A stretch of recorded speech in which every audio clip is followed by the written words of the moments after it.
Hello everyone. ये बहुत ही खतरनाक सिस्टम आज हमारे पास है। बट इस सिस्टम में एक प्रॉब्लम आ रहा है कि इसमें डिस्प्ले पे एरर आ रहा है, सीपीयू फैन नॉट डिटेक्टेड। तो आज हम इस एरर को फिक्स करेंगे। वीडियो पूरा देखिएगा, उस पूरे वीडियो में हम दिखाएंगे कि कैसे इसको फिक्स किया जाएगा। बट आपको देख करके कैसा सिस्टम लग रहा है, इसमें आप देख सकते हो यहाँ पे 3 हार्ड डिस्क लग सकता है, यहाँ पे भी 3 लग सकता है, यहाँ पे भी 3 लग सकता है और यहाँ पे भी 3 लग सकता है। तो मोटा मोटी इसमें आप 12 हार्ड डिस्क लगा सकते हो। उसके बाद भी इसमें 2 अलग से एसएसडी लगाने का ऑप्शन है एनवीएमई के तौर पे। तो खतरनाक सिस्टम था ये। 10 लगभग 9 साल पुराना सिस्टम है और इसमें जो एरर है वो सीपीयू फैन मतलब सीपीयू फैन नॉट डिटेक्टेड आ रहा है। बट हमने देखा है कि फैंस तो चल रहे हैं, ये भी पंखा चल रहा है, ये भी पंखा चल रहा है, ये भी। टोटल आपके पास 4 और 1 5 पंखे इसमें लगे हुए हैं। तो ये कोई भी सिस्टम को ठंडा रख सकता है। प्रोसेसर जब भी चलता है तो काफी सारा हीट जनरेट करता है। तो यहाँ पे हमें प्रोसेसर को ठंडा रखना पड़ता है। उस प्रोसेसर को ठंडा करने के लिए हमने इसे लिक्विड कूल्ड रखा है। मतलब ये ट्यूब्स हैं, 2 ट्यूब आपके पास दिख रहा होगा आपको, इससे लिक्विड मूव करता है और यहाँ पे एक रेडिएटर लगा होता है। ये बिल्कुल वैसा ही सिस्टम है जो हाई एंड बाइक्स पे होता है, जैसे केटीएम के ड्यूक 390 में आप देखोगे वहां पे भी रेडिएटर लगा होता है और इसी तरीके से सिस्टम को ठंडा रखा जाता है। सीपीयू को हीट नहीं होने देना होता है। अगर सीपीयू 100 डिग्री सेंटीग्रेड पे चला गया तो सिस्टम ऑटोमेटिकली शट डाउन हो जाएगा और अगर नहीं हुआ तो सीपीयू आपका फ्राई हो जाएगा। इतना ज्यादा टेम्परेचर 100 डिग्री सेंटीग्रेड है, पानी गर्म कर सकते हो आप, उस पर उबाल सकते हो। तो खतरनाक चीज है। हो क्या रहा है, हमने जब इस पूरे सिस्टम को लगा करके देखा तो पंखे चल रहे थे बट डिस्प्ले पे आ रहा था सीपीयू फैन नॉट डिटेक्टेड। तो हमने देखा कि भैया ये पंखा चल रहा है और क्यों डिटेक्ट नहीं कर रहा। तो पता चला ये पंप ही डेड हो चुका है। मतलब इसमें लिक्विड है, पंखे चल रहे हैं बट ये लिक्विड यहाँ से रेडिएटर के पास नहीं आ रहा है क्योंकि पंप जो है वो कर नहीं पा रहा है, वो डेड है, वो बंद है। तो ये रेडिएटर पे हीट ही नहीं आ रहा है जिसे ये पंखे बाहर करें। यहाँ से ठंडा हवा आता है, पूरे सिस्टम को कोल्ड करता है और गर्म जब हवा होता है वो बाहर की तरफ चला जाता है। और ये हम पूरे सिस्टम को भी ओपन करते हैं starting with this graphics card. तो ये बड़ा सिस्टम है, काफी मॉड्यूलर है, आप देख सकते हो यहाँ एसएमपीएस भी है। तो ऐसे सिस्टम में सब कुछ को खोलना बड़ा आसान होता है। जैसे लैपटॉप वगैरह में आपको स्पेसिफिक स्क्रू ड्राइवर चाहिए, यहाँ नहीं। जैसे आप देखो कितना मजेदार है, स्क्रू खोलना है मैं हाथ से स्क्रू खोल सकता हूँ। ऐसे स्क्रू को, यहाँ पे 2 स्क्रू है, मैंने दोनों स्क्रू को हाथ से खोल दिया। ऐसे स्क्रू को हम लोग थंब स्क्रू कहते हैं क्योंकि सिस्टम काफी बड़ा है। तो यहाँ पे ऐसे स्क्रूज को लगाया जा सकता है। आप लैपटॉप या मोबाइल में ऐसे स्क्रूज नहीं लगा सकते। ये बना ही होता है क्योंकि खुद का सिस्टम खुद से बनाने का मजा जो है, आप कॉन्फ़िगरेशन खुद से चुन सकते हो। जैसे यहाँ पे 2 रैम और यहाँ पे भी 2 रैम, टोटल 4 रैम मैंने लगा रखे हैं। अच्छा हाँ, स्क्रूज खोल रहा हूँ तो इसे एक जगह पे रख देता हूँ। कभी कभी होता है कि हम लोग सिस्टम ओपन करते हैं और बाद में जब उसे लगाने जाते हैं तो स्क्रू ही नहीं मिलता। तो पहले ये ग्राफिक्स कार्ड को मैं हटाता हूँ और फिर मैं आपको दिखाता हूँ। ये कनेक्टर है, ये यहाँ से इसको इलेक्ट्रिसिटी मिलती है। 8 पिन कनेक्टर है। पहले इसे खोलना पड़ेगा, बिना इसे खोले हुए हम लोग ग्राफिक्स कार्ड नहीं हटा पाएंगे। तो ये देख सकते हो आप, 6 पिन यहाँ, 2 पिन यहाँ, और फिर इसे जस्ट ऊपर करना है और ये बाहर आ जाएगा। ये आपका पीसीआई कार्ड स्लॉट है, ये जो होता है वही इसमें जाएगा। ये सब पीसीआई लेंस होते हैं, ठीक है। एक सिस्टम में कितना लेन होगा, जैसे यहाँ पे देखो 1 2 3 4 और इधर नीचे भी 5 है। सबका नंबर होता है, वो अभी उतना टेक्निकलिटी में नहीं जाते हैं। ये डिसाइड होता है कैसा प्रोसेसर लगा हुआ है। बढ़िया प्रोसेसर में ज्यादा लेंस होंगे, 28 लेन हो सकता है, उससे भी ज्यादा हो सकता है। डिपेंड करता है आपका प्रोसेसर कितना क्वालिटी, मतलब कितना बढ़िया क्वालिटी का। 9 साल पुराना प्रोसेसर, इट्स लाइक, आप समझ रहे हो कितना पुराना जनरेशन हो गया। ये इंटेल का 6800K प्रोसेसर था, 6 कोर प्रोसेसर था। उस समय 6 कोर प्रोसेसर काफी होता था। अब तो आप देखते होगे 20 कोर 14 कोर तो यूं ही रहता है सभी सिस्टम में, क्योंकि चेंज हो गया तरीका अभी के प्रोसेसर्स का। तो यही खतरनाक ग्राफिक्स कार्ड है। इसका इस्तेमाल हम लोग AIML में कर सकते हैं। अभी जो आप मशीन लर्निंग देख रहे हो, तो मशीन लर्निंग में ट्रेनिंग वगैरह या फिर मॉडल से, मतलब जो भी मशीन लर्निंग में चैट जीपीटी या जेमिनाई जो भी है, उससे आंसर्स पाने के लिए इसी की जरूरत पड़ती है हमें। यही ग्राफिक्स कार्ड होता है। ये 9 साल पुराना ग्राफिक्स कार्ड है। ये GTX 1080 था, अपने टाइम पे काफी खतरनाक ग्राफिक्स कार्ड हुआ करता था। इसमें आप देखो यहाँ पे मॉनिटर, ये हाँ, ये मॉनिटर्स को भी, मतलब आपका जो डिस्प्ले वगैरह होता है वो भी इसी से चलते हैं। तो यहाँ पे देखो आपको 3 डिस्प्ले पोर्ट, एक HDMI और एक ये पुराने मॉनिटर को कनेक्ट करने के लिए भी पोर्ट दिया हुआ है। तो मैं इसे साइड करता हूँ, ये वीडियो इसके लिए नहीं है, कभी इस पर बाद में बात कर लेंगे। फिलहाल तो हमारा काम है कि ये जो हमारा डेड पड़ा पंप है इसको पूरा का पूरा हटाना और इसके जगह पे नया फैन इंस्टॉल करना है। तो पहले मैं इसे हटाता हूँ, इसमें से रेडिएटर, फैंस, सब कुछ को मुझे निकालने पड़ेंगे।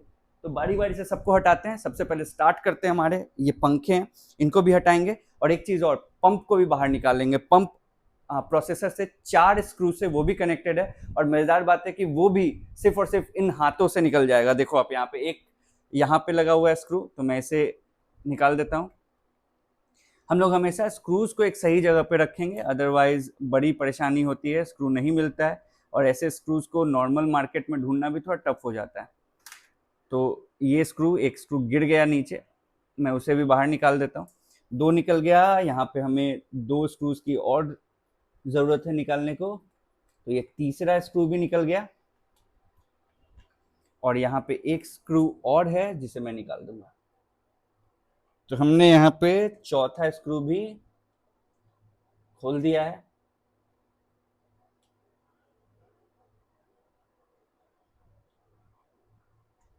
और चौथा स्क्रू भी बाहर हो गया। तो ये पंप हमारा बाहर आने को तैयार है, आप देखो।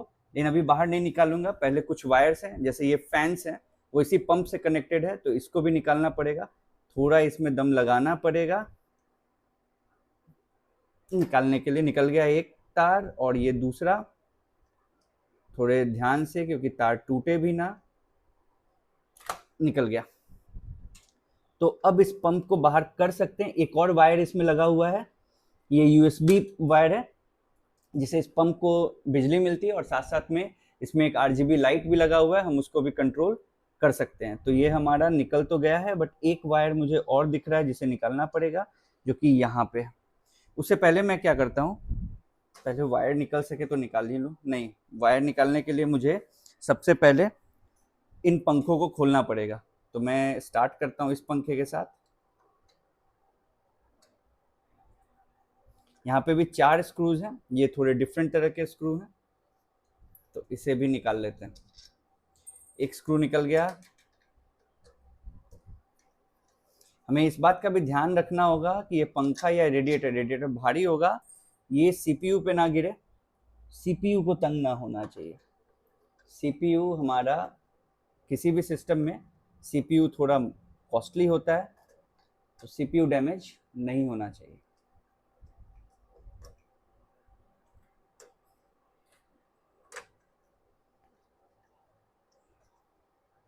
यही मुझे खूबसूरत यही बात लगता है कि इन सबको हाथ से भी स्क्रू को निकाला जा सकता है, दिक्कत नहीं आएगी।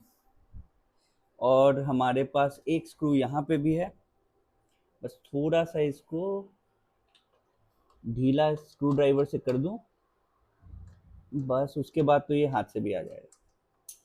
तो आप यहाँ पे देखो, चारों स्क्रूज बाहर है, तो ये पंखा बाहर। देखो कितना सा पंखा है, और ये पंखा आपके प्रोसेसर को ठंडा करने में काम आता है। तो ये हुआ एक पंखा। इसी रेडिएटर के पीछे भी पंखा है, तो मुझे उसे भी खोलना पड़ेगा। तो वहां पे भी 4 स्क्रूज हैं, वो भी मैं खोल देता हूँ।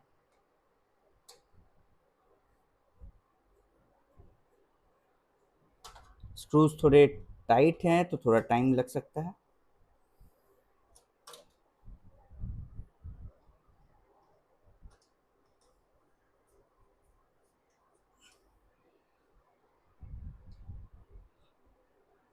काफी टाइट है स्क्रूज। एक स्क्रू बाहर।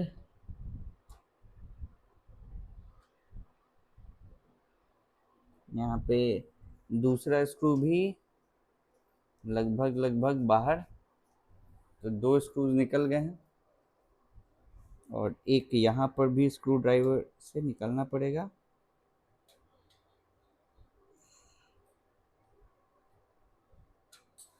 मुझे लगता है रेडिएटर निकल चुका है, नहीं, अभी थोड़ा मेहनत करना पड़ेगा। और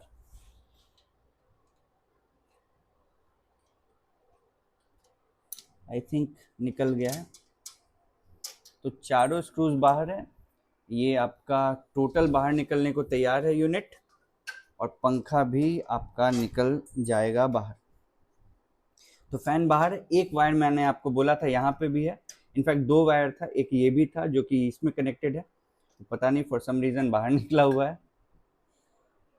नहीं, वो कारण नहीं था, हमने इस रेडिएटर को काफ़ी बार बाहर निकाला है, तो मे भी कहीं लास्ट टाइम लगाने में छूट गया हो।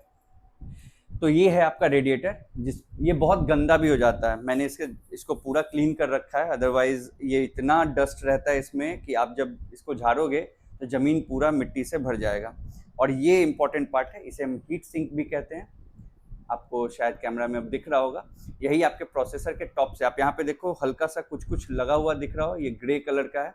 ये थर्मल पेस्ट होता है जिसको हम लोग यहाँ पे लगाते हैं और प्रोसेसर से कनेक्ट करते हैं, और यही प्रोसेसर है हमारा जो इस हीट सिंक के थ्रू सारे हीट को रिलीज कर देता है। तो बस इतना सा सिस्टम था हमारा जो कि ख़राब हो गया। इनफैक्ट सिर्फ ये ख़राब हुआ है, लेकिन मुझे सब कुछ चेंज करना पड़ जाएगा। तो आप यहाँ पर देखो काफ़ी मस्त लग रहा है, यही वो वायर था, इसे भी हटा देते हैं। और ये प्रोसेसर है हमारा, ये रैम है, ठीक है। ये हमारा थंडरबोल्ट कार्ड है। आज से 9 साल पहले लगभग एप्पल के ही लैपटॉप्स पे या डेस्कटॉप पे थंडरबोल्ट दिखता था। मैं ये नहीं कह रहा कि सिर्फ उसी का था, मतलब जनरली उसी पे था, एक्सपेंसिव था वो। बट ये 9 साल पहले भी ऐसा सिस्टम है जिसमें थंडरबोल्ट 3 था। तो आप समझ सकते हो कितना बढ़िया सिस्टम था ये अपने समय के हिसाब से, ठीक है। इसमें आपको 2 SSD NVMe अलग से लगाने का, ये भी कार्ड अलग से लगा हुआ है। तो मुझे तो बहुत पसंद था। ये रैम है आपका 8 GB का, 4 रैम लगा हुआ है, 32 GB। 9 साल पहले भी इसमें 32 GB रैम था। और मुझे याद है एक इंस्टेंस जब मैं माया पे, ऑटोडेस्क माया पे बाइफ्रॉस्ट पे सिमुलेशन कर रहा था, वो फ्लड वगैरह आने का, तो उसमें ये 32 GB रैम भी खप गया। मतलब सिस्टम का एरर आता है, सिस्टम आउट ऑफ मेमोरी। और एक बार यूनिटी में लाइट मैप बना रहे थे, तो उसमें भी ऐसा हुआ था कि सिस्टम आउट ऑफ मेमोरी हो गया। तो ऐसे काम होते हैं जिसमें रैम आपको कम पड़ जाता है, 32 GB भी, उसमें भी आपको रिकमेंड 64 GB 128 GB का होता है। और आज के डेट पे जो AI/ML का जो विस्फोट हुआ है, उसमें तो आप कितना भी रैम डाल दो कम ही पड़ता है, ठीक है। इनफैक्ट आपको जो मैं ग्राफिक्स कार्ड दिखा रहा था ये वाला, इस ग्राफिक्स कार्ड के अंदर भी 8 GB की रैम है। मतलब 32 GB तो इस सिस्टम में रैम है और 8 GB की रैम इसमें भी है। तो यही है। अब तो AI/ML टोटली रैम पे डिपेंड करता है, मतलब आपका कितना भी बढ़िया ग्राफिक्स कार्ड क्यों ना हो जाए, बट अगर उसमें अच्छा डिसेंट अमाउंट ऑफ रैम नहीं है तो आपका AI/ML उतना अच्छा परफॉर्मेंस नहीं देगा। तो इस वीडियो में मैं इतना ही रखता हूँ। नेक्स्ट वीडियो में मैं इसमें फ़ैन भी इंस्टॉल करके आपको दिखाऊंगा। तो फिलहाल अभी इस पे इतने ही पे रैप करते हैं। वीडियो कैसा लगा बताना, और ये सिस्टम कन्फिग्रेशन आपको कैसा लगा। 9 साल का सिस्टम है, और अगर मैं आज भी इसमें मदरबोर्ड चेंज कर दूँ और ये प्रोसेसर चेंज कर दूँ खाली, तो ये सिस्टम अप एंड रनिंग, मतलब एकदम ही डिसेंट एंड मॉडर्न हो जाएगा। थोड़ा खर्चा तो आएगा ऑब्वियसली मदरबोर्ड और प्रोसेसर को चेंज करने का, बट ये मॉड्यूलर डिज़ाइन ये जन्मों जन्मों तक चल सकता है। मैं चाहूँ तो इसे और 20 साल तक चला दूँ, ये काम करेगा। और ये पंखा आज भी 9 साल बाद भी ये पंखे पाँचों के पाँचों चल रहे हैं। सिर्फ और सिर्फ पंप खराब हुआ है, तो वो जनरली AIO में, मतलब जो आपका लिक्विड कूल्ड सिस्टम होता है उसमें ऐसा होता ही है। इसी वजह से AIO को हटा रहे हैं आज, और इसके जगह पे एक फ़ैन लगाएंगे, जो फ़ैन भी 10-15 साल आराम से चल जाता है। तो मैं वही कह रहा हूँ, ये डिज़ाइन ऐसा है कि ये अलग लेवल का डिज़ाइन था। इसमें जो कन्फिग्रेशन है और इसमें जो पोर्ट्स का एक्सटेंशन था, मतलब खतरनाक, ठीक है। तो यहीं पे एंड करता हूँ। वीडियो पसंद आया हो तो लाइक करिएगा, सब्सक्राइब करिएगा और वीडियो शेयर जरूर कर दीजिएगा।